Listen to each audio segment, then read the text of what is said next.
നമസ്കാരം. Raf talk ഫുട്ബോളിലേക്ക് അവർക്കും സ്വാഗതം. പരിക്കേറ്റ് പുറത്തിരുന്ന ശേഷം മടങ്ങിയെത്തിയ റാഫീഞ്ഞ സ്റ്റാർട്ട് ചെയ്ത മത്സരങ്ങളിലെ അദ്ദേഹത്തിൻ്റെ പ്രകടനം നമ്മൾ നോക്കുകയാണ്. 5 കളികളിലാണ് അദ്ദേഹം പരിക്കിൽ നിന്ന് മടങ്ങിയെത്തിയിട്ട് സ്റ്റാർട്ട് ചെയ്തത്. 4 ഗോളുകളും ഒരു അസിസ്റ്റും, അതായത് 5 കളികൾ 5 ഗോൾ കോൺട്രിബ്യൂഷൻസ്. ഓരോ 76 മിനിറ്റുകളിലും ഒരു ഗോൾ ഇൻവോൾവ്മെൻറ്റ് വരുന്നു എന്നർത്ഥം. 60% ബിഗ് ചാൻസുകളുടെ കൺവേർഷൻ റേറ്റ്. 2 ബിഗ് ചാൻസുകൾ അദ്ദേഹം ക്രിയേറ്റ് ചെയ്തു, 11 കീ പാസുകൾ അദ്ദേഹം കൊടുത്തു, 7 ഡ്രിബ്ലിംഗ് അറ്റംപ്റ്റുകളിൽ 4 സക്സസ്ഫുൾ ആക്കി, ഒരു പെനാൽറ്റി വിൻ ചെയ്യുന്നു.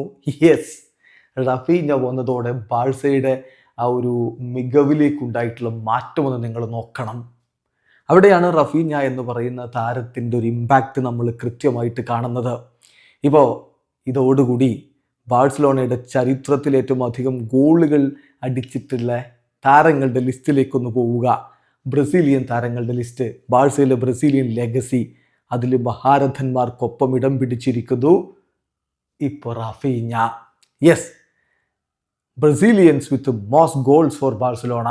ഒന്നാമത് റിവാൾഡോയാണ് 130 ഗോളുകൾ.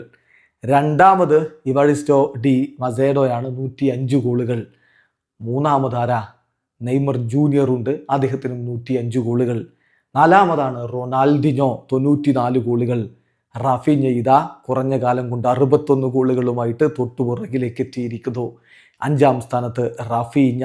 യെസ്, ബാഴ്സയിലെ ബ്രസീലിയൻ ലെഗസി എടുത്താൽ, അവിടെ ഏറ്റവും അധികം ഗോൾ അടിച്ച് തിമിർത്തവരുടെ കണക്കെടുത്താൽ മഹാരഥന്മാർക്കൊപ്പം ടോപ്പ് 5-ൽ റാഫീഞ്ഞയും. വീഡിയോ അവസാനിക്കുന്ന ഫുട്ബോൾ ലോകത്തെ കൂടുതൽ വിശേഷങ്ങളുമായി റാഫ് ടോക്സ് വീണ്ടും എത്താം.